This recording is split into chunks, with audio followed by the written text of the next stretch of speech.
자, 저희가 이 대전 교사 사건 계속 전해드리고 있는데 어제는 이 돌아가신 교사분의 동료 교사의 증언을 전해드렸고 오늘은 그 돌아가신 고인이 된 교사가 2019년 맡았던 1학년 3반 학부모의 얘기를 준비했습니다. 자, 연락을 주셨어요. 네, 저희 제보창으로 직접 얘기하고 싶다면서 어제 연락을 주셨습니다. 어제 오늘 제작진이 이 제보자랑 직접 통화를 했습니다. 제보자의 자녀는 2019년에 1학년 3반이었습니다. 그렇기 때문에 가해자로 지목된 이 학부모는 물론이고 그들의 그 자녀들, 아이들까지도 굉장히 잘 알고 있는 인물입니다. 아직도 제보 학부모의 이 자녀는요, 그러니까 아이가 여전히 그 초등학교에 재학 중입니다. 그런 만큼 여러 가지 고민이 많이 들었을 수도 있는 상황인데 용기를 내서 제보하게 됐다, 이렇게 전했습니다.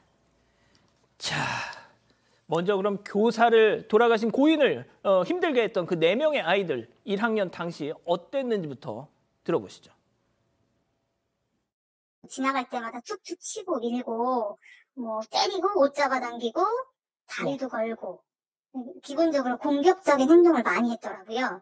그리고 체육 시간 같은 때도 욕하면서 너는 이것도 못하냐 이렇게 모욕을 주고 친구들한테 전혀 통제가 안 돼서 그 특정 아이들이 정말 힘들긴 하더라고요. 다 안 되는 게 아니라 야 정말 말 안 듣는구나.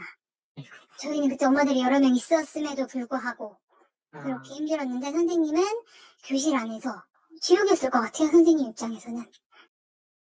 자, 지옥이었을 것 같다는 말까지 하십니다. 일단 이 제보를 하신 분의 의견이라는 걸 전제로 하더라도 4명이 한꺼번에 다 그랬다라는 거예요. 근데 요즘 초등학교에 한 반에 한 10여 명밖에 안 되잖아요. 그럼 4명이면 거의 아이고야. 3분의 1 세상에. 이렇게 최소한 있었던 거예요. 근데 그 아이들이 다 그렇게 좀 통제가 안 되니까 뭐 쉬는 시간은 물론이고 수업 시간까지도 그런 상황이어서 그래서 이제 지옥 같았을 것, 그 선생님 입장에서는 지옥 같았을 것이라는 표현을 쓰고요.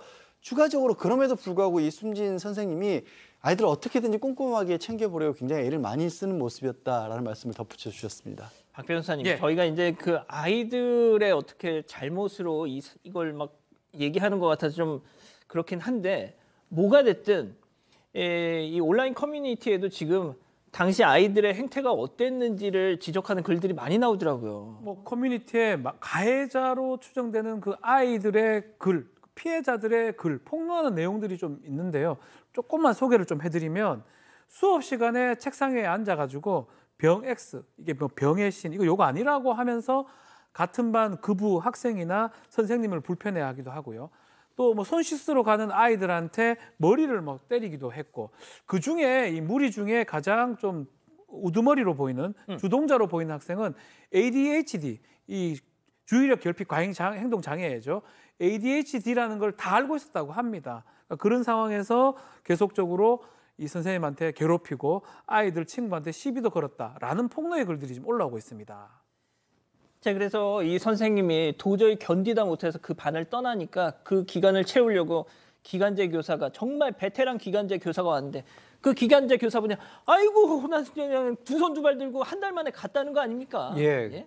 지금 이제 12월 달에 기간제 교사로 온 분이 어느 정도 이제 그 교직의 경험이 있고 좀 이렇게 연령도 있는 그런 분인데, 그분이 아까 실제로 이 학부모 입장에서는 사실 12월 달에 기간제 교사를 갖다 구하기가 힘들기 때문에 그분이 오신 거에 대해서 상당히 다행이다 이렇게 생각을 했었다는데 갑자기 그만두겠다라고 얘기를 했다는 거예요.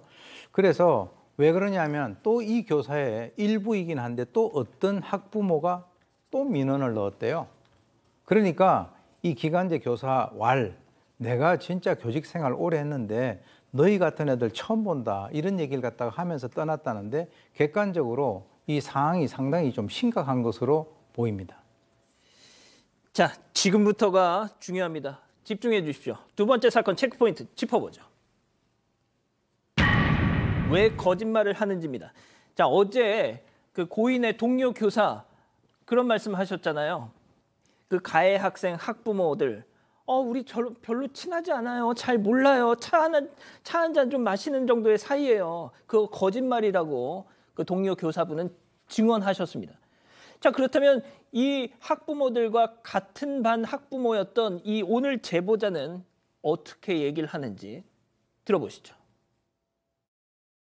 그중에 두 분은 같은 유치원 출신인 건 확실히 맞고, 남자아이들이고, 4명 중에 3명이 같은 아파트였어요. 그 셋 중에 둘은 동서 같았나? 저 그렇게 알고 있거든요. 어쨌든, 지리적으로 가까운 공간에 있었던 거죠. 그래서, 그리고 또 남자아이들이고 해서 친해지지 않았나 싶고요. 캠핑도 갔고, 불과 지난 여름? 8월이었나? 야구대회, 이제 스포츠클럽에서 있었던 다른 지역에서 열렸던 경기로 알고 있는데, 야구대회에도 넷 중에 3집, 한 집 빼고 3집이 참가한 걸 꽤 많이 봤죠.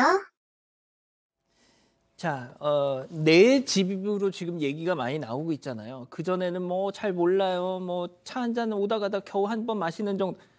그게 그런 사이가 아니라는 거 아닙니까, 지금? 네, 그럴 수가 없다는 설명입니다. 동시에 또 저희에게 사진 하나를 제보를 주셨습니다.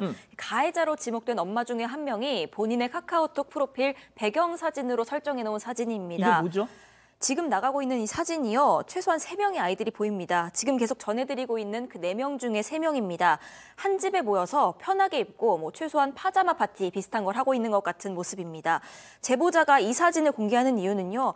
가해자로 지목된 학부모들이 서로 친하지 않은 사이라고 선을 긋고 있는데 이렇게 얘기하는 게 거짓이라는 걸 밝히고 싶다면서 그 증거라면서 저 사진을 보내주셨습니다. 하하. 자, 그러면서 말이죠. 덧붙이고 싶은 이야기가 있다라고도 하셨습니다. 계속 들어보시죠. 우리 아니라고 하니까 굉장히 분노가 치솟죠. 뻔한 거짓말을 하는지 모르겠어요. 그 아이들끼리 사진 이렇게 파자마 파티를 하는지 누구 집 소파에 쭈루룩 앉아서 찍어놓은 사진을 카카오톡 프로필 사진 이렇게 배경화면으로 해놓은 것도 있고, 네.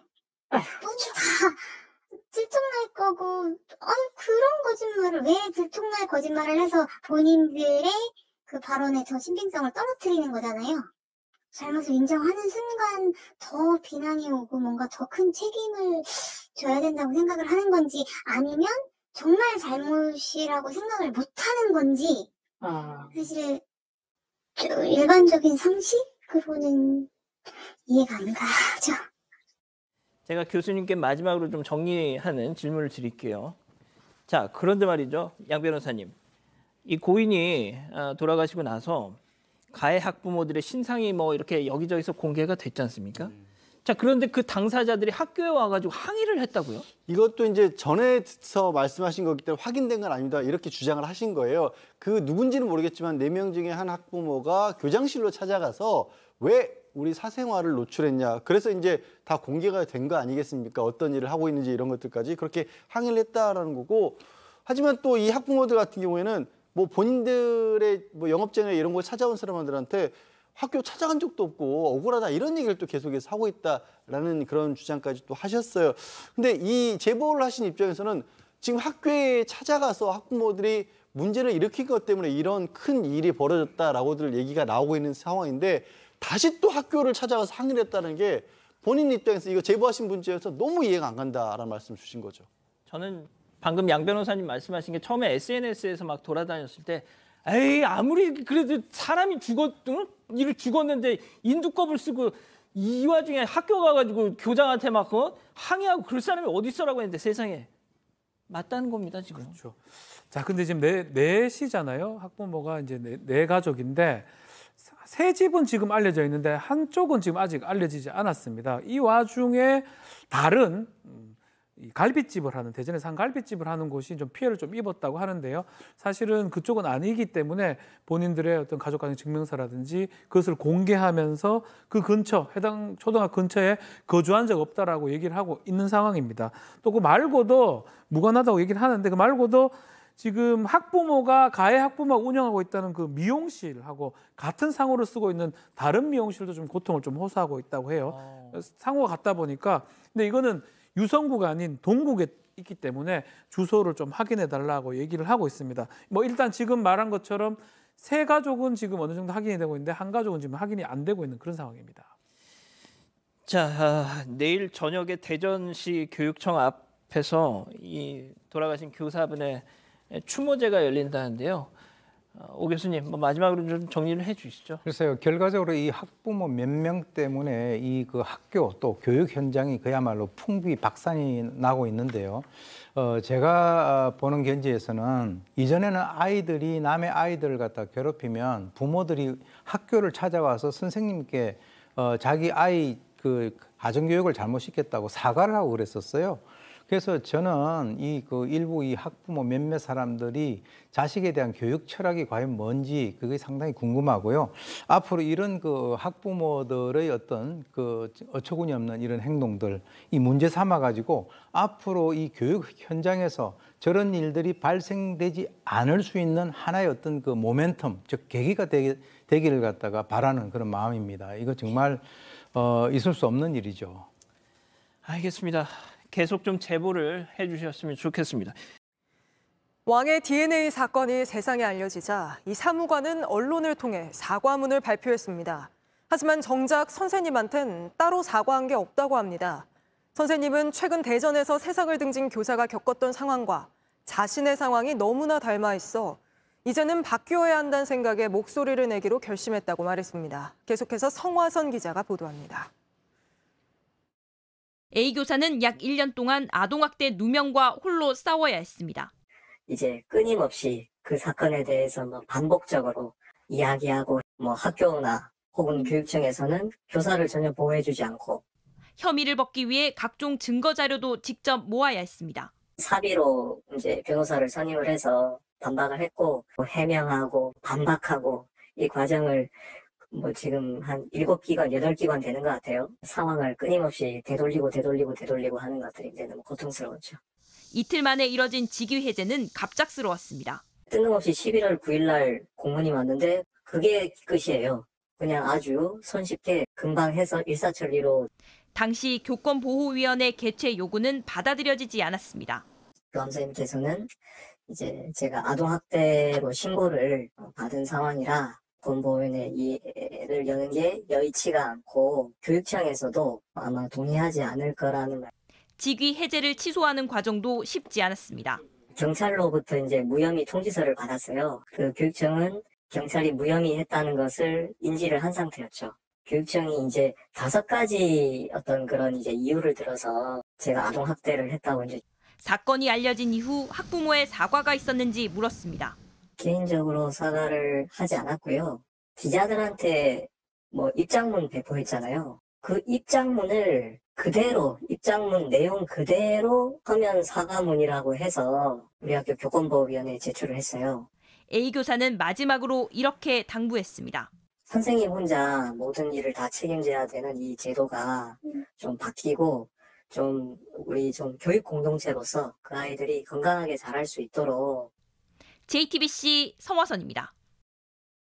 이런 가운데 대법원에서 처음으로 학부모가 담임 선생님을 바꿔달라고 반복적으로 요구하는 건 교권 침해라는 판단이 나왔습니다. 수업 시간에 장난친 학생 이름을 칠판에 적고 청소를 시켰다는 이유로 담임을 바꿔달라고 지속적으로 요구한 사건에서였습니다. 여도현 기자입니다. 지난 2021년 초등학교 2학년 자녀를 둔 A씨는 담임교사를 바꿔달라고 학교에 지속적으로 요구했습니다. A씨의 자녀는 수업 시간 중 페트병을 갖고 놀며 수업을 방해했는데 담임교사가 벌점을 표시하는 칠판에 이름을 적고 방과 후 청소를 시켰기 때문입니다. A씨가 아동학대라며 자녀를 학교에 보내지 않는 등 항의와 민원이 계속되자 담임교사는 우울증에 시달렸습니다. 학교는 A씨가 교권을 침해했다고 판단했습니다. 아이를 무단결석 시켜버리고 담임교체 이유도 아닌데 담임교체 요구하고 교육활동 이제 관여하고. 그러자 A씨는 받아들이지 않고 법원에 소송을 냈습니다. 1심과 2심 판결은 엇갈렸는데 대법원은 교권은 헌법에 보장돼 있다며 A씨가 부당한 간섭을 했다고 판단했습니다. 정당한 교육 활동에 대한 반복적이고 부당한 간섭은 허용될 수 없다는 점을 명시적으로 선언한 첫 판결입니다. 대법원은 학부모가 자녀 교육에 대해 의견을 낼 수 있지만 이것도 교권을 존중하는 방식으로 이루어져야 한다고 강조했습니다. JTBC 여도현입니다.